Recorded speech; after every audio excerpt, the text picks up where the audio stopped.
Hello student, welcome to the Guruji law classes. आज हम करेंगे 6th सेमेस्टर LLB। जो भी स्टूडेंट LLB के 3 इयर्स के अंदर हैं उनके 5th सेमेस्टर के एग्जाम्स हो चुके हैं। और जैसे कि मैं आपको बताऊं, जून के अंदर आपके 6th सेमेस्टर के एग्जाम्स भी CCS यूनिवर्सिटी द्वारा कंडक्ट कराए जाएंगे। उन एग्जाम्स के लिए के 6001 हमारे पास सब्जेक्ट है जिसका नाम है कानून की व्याख्या, और ये 6th सेमेस्टर का सब्जेक्ट है।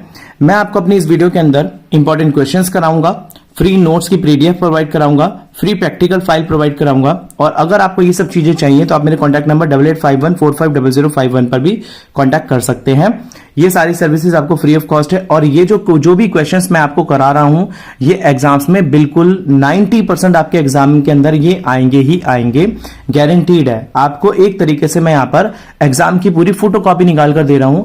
इन्हीं क्वेश्चंस को, इन्हीं नोट्स को आप अपने पास उतार लीजिए, आप मेरे से ले लीजिए, ताकि आप इन्हीं की प्रैक्टिस करके आगे अपना एग्जाम्स अच्छे तरीके से 6th सेमेस्टर का करके और भावी अधिवक्ता बन सके, यानी कि आने वाले अच्छे अधिवक्ता बने। चलिए शुरू करते हैं। एक बहुत इंपॉर्टेंट क्वेश्चन है, ये बहुत वेरी इंपॉर्टेंट क्वेश्चन है। एग्जाम्स में कई बार ये क्वेश्चन आया है और अब की बार भी आने के पूरे 80 से 90% चांसेस है।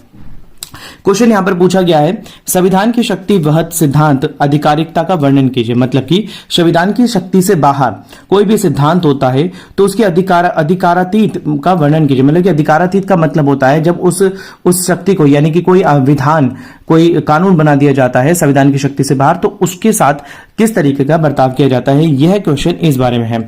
संविधान का शक्ति वह सिद्धांत अधिकारातीत के सिद्धांत का प्रयोग में 2 रूप से किया गया, यानी संविधान की शक्ति वैध का जो सिद्धांत है अधिकारातीत के सिद्धांत के अंतर्गत 2 तरीके से किया गया, एक वास्तविक अधिकारातीत और एक प्रक्रिया संबंधित अधिकारातीत। वास्तविक का मतलब होता है एक जो रियल में क्या होना चाहिए संविधान उसके हिसाब से, और प्रक्रिया संबंधी के हिसाब से कि अगर प्रोसीजर के अंदर लाया जाता है तो किस तरीके से किया जाता है। चलिए आगे बढ़ते हैं। जहां किसी विषय पर विधान बनाने की शक्ति ना हो, देखिए जहां पर किसी विषय पर कानून बनाने की, विधान का मतलब क्या होता है, यहां पर विधान का मतलब होता है कानून बनाने की शक्ति ना हो, फिर भी विधि बनाई जाती है, यानी फिर भी कानून बनाया जाता है, तो उसको वस्तुतः अधिकारातीत कहा जाएगा। मतलब कि उसको बोला जाएगा अधिकारातीत, मतलब कि वो आउट ऑफ द शक्ति है, आउट ऑफ द पावर है। उदाहरण के लिए संविधान के अंतर्गत विदेशी नीति बनाने की शक्ति केवल केंद्र सरकार के पास है, यानी कि फॉरेन पॉलिसी बनाने की जो नीति है, शक्ति है, वो केवल सेंट्रल गवर्नमेंट के पास है, राज्य सरकार को नहीं है। यदि राज्य का विधानमंडल, यानी कि राज्य का जो मंत्री परिषद होता है, विधान नीति बनाता है, विदेश नीति बनाता है, तो सबको वास्तविक अधिकारातीत होने के कारण शून्य माना जाएगा। मतलब को इसको नेचुरल तरीके से अधिकारातीत होने के कारण इस विधि को शून्य माना जाएगा। इसके विपरीत जहां किसी विषय पर विधि बनाने का अधिकार प्राप्त हो और इस वास्तविक प्रक्रिया भी निर्धारित की गई, यानी कि जहां पर किसी विषय पर विधि बनाने का, यानी कि कानून बनाने का अधिकार प्राप्त हो और इस पर कोई प्रक्रिया, यानी कि कोई प्रोसीजर भी निर्धारित किया गया हो, तो किंतु विधि उस प्रक्रिया का पालन करके नहीं बनाई गई, यानी कि प्रोसीजर का पालन करके उस पर विधि नहीं बनाई गई है, तो इस प्रक्रिया संबंधित इस प्रक्रिया को संबंधित अधिकारातीत कहा जाएगा। मतलब कि इसे बोला जाएगा कि ये हमारे अधिकारों से बाहर है। अतः प्रदत्त शक्ति के बाहर चले जाना ही अधिकारित होता है। मतलब कि जो शक्ति दे रही है उससे बाहर काम करना ही अधिकारातीत होता है।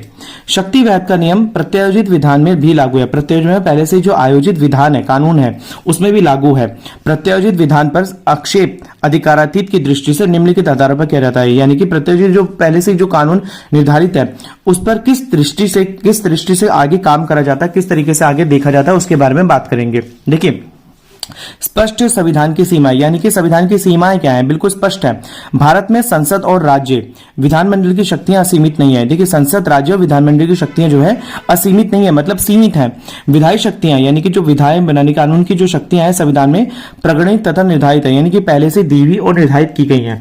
प्रत्येक अधिनियम इस सीमा का उल्लंघन करता है, यदि प्रत्येक अधिनियम, तो उसको अधिकारातीत घोषित किया जाएगा। यदि कोई भी अधिनियम इस सीमा का उल्लंघन करता है, यानी कि सपोज करिए कि कानून ने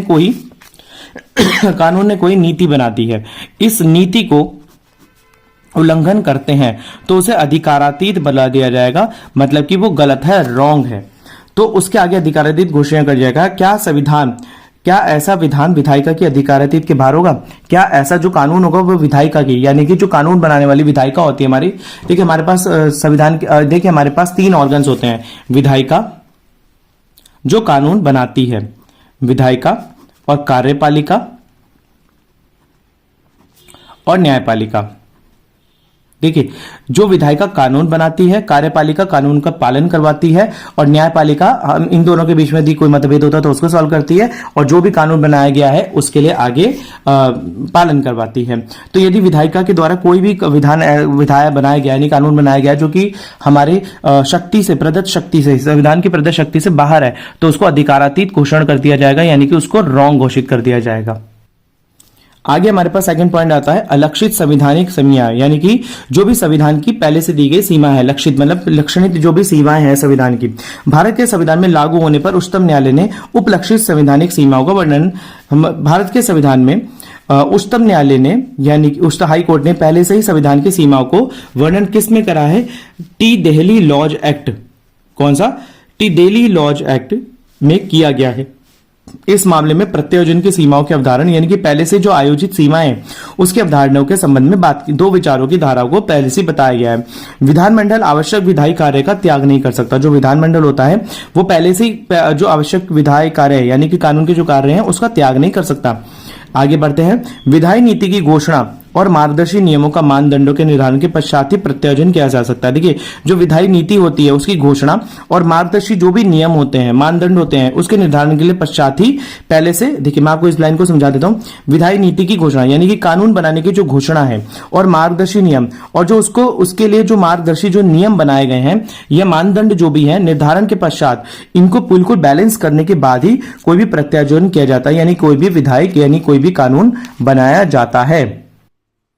आगे यहां बताया गया है संवैधानिक अधिकार, यानी कि संवैधानिक अधिकार क्या क्या दिए गए हैं विधायक बनाने के लिए। ठीक है, कोई भी मूल अधिनियम यानी कोई भी जो मूल अधिनियम है यानी कि मेन जो अधिनियम बनाया गया संविधान के द्वारा, संवैधानिक अधिकार का यानी कि जो हमारे संविधान के द्वारा अधिकार है जिसके अंतर्गत मूल अधिकार आते हैं यानी कि मौलिक अधिकार आते हैं, संपत्ति का अधिकार आता है और वाणिज्य खंड यानी कि ट्रेड के जो भी सेक्शंस आते हैं अतिक्रमण नहीं कर सकता, यानी कि उसको पार नहीं कर सकता, उसको भेद नहीं सकता।